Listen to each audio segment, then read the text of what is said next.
Au cœur de la baie de Quiberon, la Trinité-sur-Mer a organisé la fête Happy Bay en hommage aux marins célèbres qui ont contribué à sa renommée. Tabarly, Rigidel, Caradec, Joyon parmi tant d'autres, autant de noms qui ont fait l'histoire de la Trinité et des grandes courses au large. Cette manifestation était également l'occasion de rencontrer quelques skippers et leurs bateaux qui bientôt participeront à la célèbre route du Rhum. Classe 40 ou encore ultime, la catégorie des plus imposants faisait bien entendu l'admiration du public. Nous avons eu le privilège de monter à bord d'Omaner Marjan, le magnifique trimaran du sultanat aux couleurs de la compagnie aérienne omanaise qui fête tout juste le premier anniversaire de l'ouverture de la ligne Paris-Mascate. Nous retrouvons à bord Paul Stanbridge, le skipper habituel du bateau. Également Moshin Al-Boussaidi. Il a été le premier marin arabe à faire le tour du monde à la voile sans escale. Et c'est une célébrité dans son pays, le véritable Tabarly omanais. Sidney Gavinet, 41 ans. Après avoir débuté en compétition à 14 ans sur le lac d'Annecy, il a depuis parcouru bien des océans aux côtés des plus grands. En 93-94, il a couru la Whitbread aux côtés d'Éric Tabarly. Il a également fait équipe avec Péponnet, Pajot, Guillemot, Autissier et bien d'autres encore. Et c'est lui qui sera à la barre pour l'édition 2010 de la Route du Rhum. Alors il se trouve qu'en fait moi je suis presque plus connu à l'étranger qu'en France parce que je suis un des Français qui a le plus navigué dans les milieux anglo-saxons. J'ai fait 4 Volvo Ocean Race qui est en fait la Coupe de l'America, c'est la régate reine en régate pure.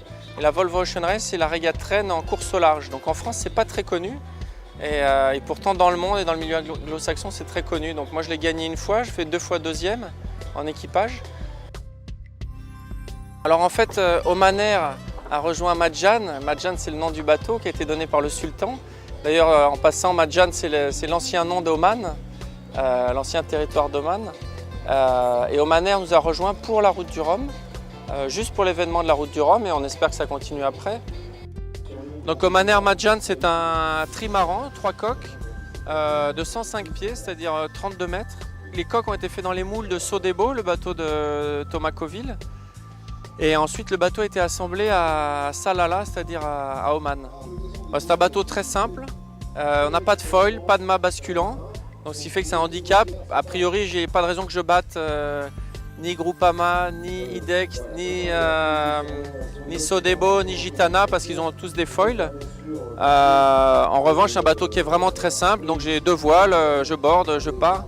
Et on a fait toute la préparation en fait sur la simplicité et la fiabilité. Donc la première chose pour moi c'est de finir la course, ce qui est pas une mince affaire. Et puis après on verra, on comptera les boosts à l'arrivée. Si Omaner sponsorise ce trimaran qui porte son nom, c'est bien entendu pour promouvoir la compagnie, mais aussi pour accompagner la structure Oman Sail dans un important projet, redonner un nouveau souffle à la tradition maritime d'Oman. En effet, le développement de cette industrie et la participation au sport nautique devrait permettre de créer de nombreux emplois pour la jeunesse omanaise qui arrive sur le marché du travail. 60% de la population a moins de 30 ans. Alors Oman Sail c'est le trimaran Omaner Marjan, mais c'est aussi 2 trimarans Extreme 40, dont un qui est skippé par Loïc, qui est bien connu en France. Loïc Perron, pardon, tellement connu que je ne dis pas son nom.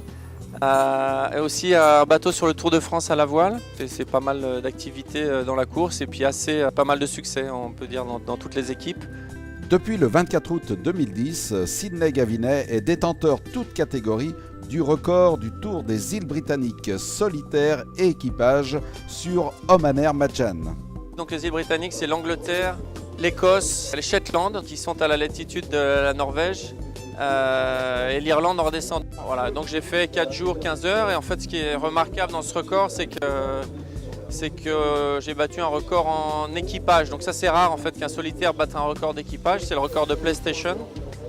Et c'était une bonne récompense pour toute l'équipe qui travaille très très fort depuis 2 mois. Puisqu'il y a encore 2 mois le bateau était encore à Oman et était convoyé par la mer Rouge et donc on imagine qu'il y a tout un tas d'aventures qui se sont passées pour arriver jusqu'à la Trinité, jusqu'à Lorient qui est notre base d'entraînement. À quelques semaines du départ, Sydney met une dernière main à la préparation de la mythique Route du Rhum. Surtout pour un marin français, la Route du Rhum, c'est un monument. C'est la 10e édition, c'est tous les 4 ans. Moi j'ai 41 ans, donc quelque part j'avais jamais fait ce rapport, mais je suis presque né avec la Route du Rhum, on va dire. J'avais jamais fait attention à ça, mais en tout cas oui, c'est exceptionnel. Moi c'est la Route du Rhum c'est ce qui m'a inspiré quand j'étais sur mon petit dériveur à Annecy en commençant la voile. À l'époque il y avait Carsozon, il y avait Rigidel, il y avait Marc Pajot, il y avait Loïc Perron et Florence Artaud, et c'est sûr que pour moi Eugène Rigidel par exemple c'est vraiment un mythe qui m'a fait rêver, et c'est sûr que c'est une grande chance aujourd'hui d'être au départ de cette course, ouais. Qui est une course historique et mythique, faut pas avoir peur. Et c'est le 31 octobre au départ de Saint-Malo que Sydney, à la barre d'Omaner Madjan, prendra le large pour rallier Pointe-à-Pitre en Guadeloupe, seul face au piège de l'océan. Entre monocoque et multicoque, ils étaient 74 concurrents en 2006. Cette édition 2010 pourrait battre des records de participation. Alors, bon vent Sydney!